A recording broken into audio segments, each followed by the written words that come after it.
बिस्मिल्लाहिर्रहमानिर्रहीम, अस्सलाम वालेकुम। मैं असदुल्ला खान हूँ। एक एक करके इमरान खान के केसेस फारिग होते जा रहे हैं। तोशा खाना, 190 मिलियन पाउंड केस, साइफर, इद्दत, ये सारे केसेस यानी 29-30 तारीख तक जो है वो इनके कुछ ना कुछ मामलात ख़त्म होने वाले हैं, रिज़ल्ट निकलने वाले हैं।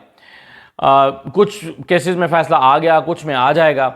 लेकिन अब 2 दिन से बहस चल रही थी कि आखिर इमरान खान का जो 190 मिलियन पाउंड केस वाला मामला है उसमें वादा मुआफ़ गवाह कौन बनेगा। और 3 लोगों का नाम लिया जा रहा था कि इनमें से शायद किसी को वादा मुआफ़ गवाह बनाया जा रहा है।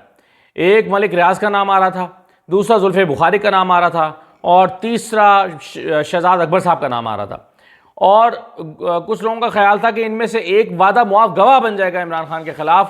और फिर वो जो शोर मच रहा है कि जी इमरान खान के केसेस तो ख़त्म हो रहे हैं, तो ये इसके बाद फिर जो है पता चल जाएगा कि नहीं जनाब, इमरान खान तो वाकई गिल्टी हैं या इमरान खान ने वाकई इसमें करप्शन की है। लेकिन क्या इन तीनों लोगों का इस तरह का कोई बयान आने वाला है? अब इस बात का इम्कान सिफर हो गया है। उसकी वजह यह है कि तीनों का बयान सामने आ गया। लेकिन उससे पहले ये बहस अदील राजा ने एक ट्वीट की थी। असल में उन्होंने कहा कि who will be the next approver against Imran Khan, Zulfi Bukhari और Malik Riaz, interesting stuff happening.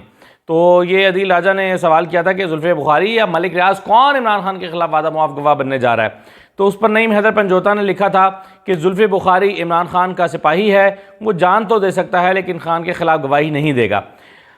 फिर जुल्फ़े बुखारी ने इस ट्वीट का जवाब देते हुए, को ट्वीट करते हुए लिखा है कि अल्हम्दुलिल्लाह इस वक्त मेरी फैमिली बिल्कुल महफूज है, उन्हें किसी किस्म का ना कोई दबाव है और ना ही कोई ख़तरा। जहाँ तक इमरान खान साहब के खिलाफ अलकादरी केस में गवाही का मामला है तो ये एक ऐसा झूठा केस है कि जिसमें खान साहब को सज़ा देने की कोशिश की जा रही है और मैं कभी भी खान साहब के ख़िलाफ़ जाऊं या गवाह बनूं, ये चंद लोगों की ख्वाहिश तो हो सकती है मगर मौला के करम से कभी हकीकत नहीं। फिर वो लिखते हैं खान साहब इस वक्त इस मुल्क का वाहिद सच हैं और जो भी इस सच के ख़िलाफ़ गया वो जलील और रुसवा ही हुआ और उनका वजूद तक मिट गया। ये जुल्फ़े बुखारी ने ट्वीट कर दी। अच्छा, अब एक नाम जो चल रहा था जुल्फ़े बुखारी का, उनका तो मौक़िफ़ सामने आ गया कि वो किसी सूरत वादा मुआफ़ गवाह बनने के लिए तैयार नहीं है। दूसरा जो बयान आया वो आया है मिर्ज़ा शहजाद अकबर का। शहजाद अकबर साहब ने क्या लिखा है? वो लिखते हैं कि पिछले 2 साल से फिस्तायत भरे निज़ाम और उसके एजेंटों ने मेरे और मेरे ख़ानदान पे हर तरह का जुल्म ढाया और यह सिलसिला अभी तक जारी है और मुतालबा सिर्फ़ एक कि इमरान खान के ख़िलाफ़ गवाही। मेरा जवाब पहले भी ये था और तामर्ग यही रहेगा कि खान के ख़िलाफ़ कभी भी झूठी गवाही नहीं दूंगा और ना किसी साजिश का हिस्सा बनूंगा। अल्लाह मेरी और मेरे ख़ानदान की हिफाजत करे। अच्छा, अब शहजाद अकबर साहब तो कह रहे हैं कि मुतालबा किया जा रहा है कि इमरान खान के ख़िलाफ़ गवाही दूँ, यानी वो कह रहे हैं कि मेरे ख़ानदान के ख़िलाफ़ जुल्म ढाया और सिलसिला अभी तक जारी है और मुतालबा सिर्फ एक कि इमरान खान के ख़िलाफ़ गवाही दूँ। इसका मतलब यह है कि इमरान खान के शहजाद अकबर से किसी ने रब्ता करके इमरान खान के ख़िलाफ़ गवाही देने का मुतालबा किया है, जिसके जवाब में वो ये कह रहे हैं कि वो इमरान खान के ख़िलाफ़ वादा मुआफ़ गवाह नहीं बनेंगे। तो देखिए, इमरान खान के जो करीब तरीन साथी थे शहजाद अकबर और जुल्फ़े बुखारी, जिनके नाम सामने आ रहे थे कि इनमें से कोई वादा मुआफ़ गवाह बन सकता है क्योंकि इनके ख़ानदानों पर बहुत दबाव है, तो दोनों ने कह दिया कि जनाब, एक ने कह दिया कि कोई दबाव नहीं है और दूसरे ने कह दिया कि दबाव है मगर मैं इमरान खान के ख़िलाफ़ नहीं जाऊँगा, इमरान खान के ख़िलाफ़ गवाही नहीं दूँगा। शहजाद अकबर साहब का ये स्टेटमेंट आ गया। अब इस सिलसिले में जो सबसे अहम बयान है वो मलिक रियाज हुसैन का है। अब मलिक रियाज साहब ने जो ट्वीट की है वो बहुत ही अहमियत की हामिल है और बड़ी सिग्निफिकेंट है। मलिक रियाज क्या कह रहे हैं? वो कह रहे हैं कि मेरी सारी ज़िंदगी अल्लाह ताला ने हमेशा मुझे अपने उसूल पर कायम रहने की रहनुमाई की है कि मैं किसी भी मामले में सियासी फरीक ना बनूँ। अब 1 साल से ज़्यादा अरसे से मुझ पर समझौता करने के लिए बहुत दबाव है। कौन दबाव डाल रहा है मलिक रियाज के ऊपर? समझौता करने के लिए कह रहे हैं बहुत दबाव है, लेकिन मैं कभी भी किसी को इजाज़त नहीं दूंगा कि वो मुझे सियासी मकासद के लिए प्यादे के तौर पर इस्तेमाल करें। पाकिस्तान में जदीद तरीन प्रोजेक्ट्स मुतारिफ करवाने पर मुझे और मेरे कारोबार को हमेशा निशाना बनाया गया है। 1996 से आज तक मुल्क की तरक्की में किरदार अदा करने की सज़ा भुगत रहा हूँ। मैंने माजी में इस तरह के दबाव का पूरी हिम्मत और ताकत के साथ सामना किया है। आज भी ज़ाती हैसियत में मैं पूरे यकीन के साथ कह सकता हूँ मेरी लाश पर, ओवर माई डेड बॉडी, यानी आपको ये करने के लिए मेरी लाश से गुजरना होगा। फिर वो कहते हैं कि अपनी बीमार हालत और परेशानी के बावजूद मैं इस मुसीबत का सामना करने के लिए साबित कदम हूँ। रोज़ाना मालियाती कारोबारी नुकसान बर्दाश्त कर रहा हूँ और पूरी तरह दीवार के साथ धकेल दिया जा रहा हूँ, लेकिन किसी दबाव के हथकंडों के सामने हथियार नहीं डालूंगा। अल्लाह ताला इस मुश्किल दौर में इज़्ज़त के साथ मेरी रहनुमाई और मदद करेगा इंशाअल्लाह। अब ये देखें, ये बहुत ही मानी खेज़ ट्वीट है। ये कोई आम बात नहीं है, कोई सादा बात नहीं है। वो ये कहते हैं कि मुझ पर 1 साल से ज़्यादा अरसे से समझौता करने के लिए दबाव है। अच्छा, फिर उन्होंने कहा कि मुझे सियासी मकासद के लिए प्यादे के तौर पर इस्तेमाल करने की इजाज़त नहीं दूंगा। इसका क्या मतलब है?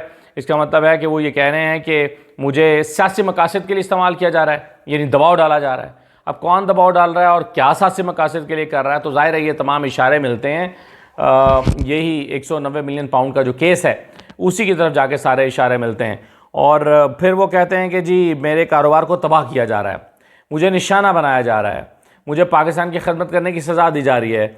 मुझे बार बार डॉक्टर अब्दुल कदीर खान याद आ जाते हैं, जिनसे पूछा गया था सुहेल वड़ाइच साहब की जानिब से कि डॉक्टर साहब क्या कोई ज़िंदगी में रिग्रेट है, कोई दुख है? तो उन्होंने जवाब दिया था कि हाँ, मुझे इस कौम की खिदमत करने का दुख है, मुझे इस कौम के लिए काम करने का दुख है। ये उन्होंने कहा था और बहुत दुखी दिल के साथ कहा था, और मैं भी उनकी ये बात सुन के बहुत रंजीदा हुआ था।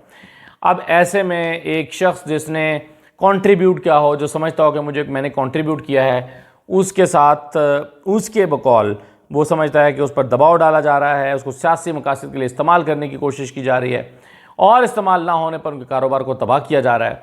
तो ये सब मैं समझता हूँ कि बड़े दुख, कर्ब, तकलीफ़ की बात है और इसी का इजहार उन्होंने किया है। उन्होंने कहा कि किसी दबाव के हथकंडे के सामने हथियार नहीं डालूंगा और बावजूद इसके कि मैं बीमार हूँ, मेरी हालत जो है वो सेहत अच्छी नहीं है, लेकिन मेरे कारोबार को रोज़ाना नुकसान हो रहा है, रोज़ाना मालियाती कारोबारी नुकसान बर्दाश्त कर रहा हूँ और पूरी तरह दीवार के साथ धकेला जा रहा हूँ, लेकिन फिर भी किसी दबाव या हथकंडों में नहीं आऊँगा।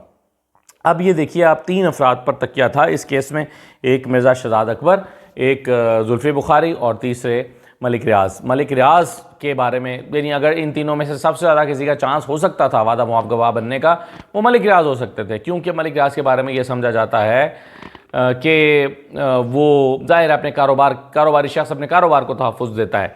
वो मलिक रियाज़ के बारे में वैसे भी समझा जाता है कि तमाम सियासी जमातों के साथ उनके ताल्लुकात तो रहे हैं, और फिर ये कि वो अहम मामलात में पैगाम रसानी या जो बातचीत इस अमल में भी माजी में शरीक रहे हैं।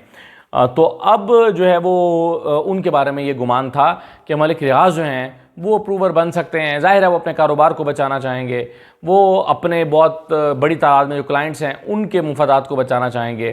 तो मलिक रियाज़ जो है वो उनका सियासत से चूँकि उस तरह का ताल्लुक़ नहीं है तो वो इस बात की परवाह नहीं करेंगे। लेकिन अगर मलिक रियाज़ भी डट गए हैं, मलिक रियाज़ भी खड़े हो गए हैं, तो फिर जुल्फ़ी बुखारी और फिर शहजाद अकबर से क्या तवक्को की जा सकती थी कि क्या वो इमरान खान के ख़िलाफ़ जाते हैं? तो ये तवक्को तो करना ही बेकार थी। तो मलिक रियाज़ जो हैं वो न सिर्फ डट गए हैं बल्कि उन्होंने ठोक बजा कर जवाब दिया है। और आप सोचिए कि ये कोई आसान नहीं है इस तरह की ट्वीट करना। मेरा ख्याल है उनके सब्र का पैमाना लबरेज़ हुआ है, दबाव इस हद तक पहुंचा है कि उन्होंने टका साथ जवाब दे दिया है। ये तभी बंदा करता है जब सोचता है कि यार अब मेरे पास खोने को क्या बचा है, मेरा कारोबार पहले स्टेक पे है, मेरी सेहत मुझे इजाज़त नहीं दे रही मैं मज़ीद दबाव बर्दाश्त करूँ, और मुझे जो है वो दीवार से लगाया जा रहा है, तो क्यों ना फिर मैं हक़ाइक़ बयान कर दूँ। और मेरा ख्याल है कि मलिक रियाज़ अगर मज़ीद उनको ज़िज किया गया तो शायद वो सूरत हाल को मज़ीद खोल कर बयान कर सकते हैं और मज़ीद जो है वो आज जो इशारा के नाम में बात की है मज़ीद उस बारे में जो है वो बता सकते हैं।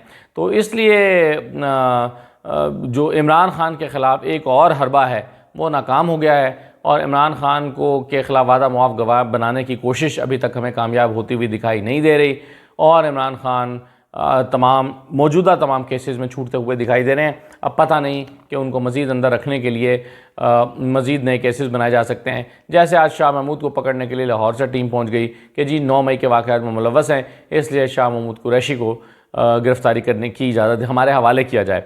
अगरचे वो किया तो नहीं गया, लेकिन बहरहाल उनकी गिरफ़्तारी उसमें डल गई है।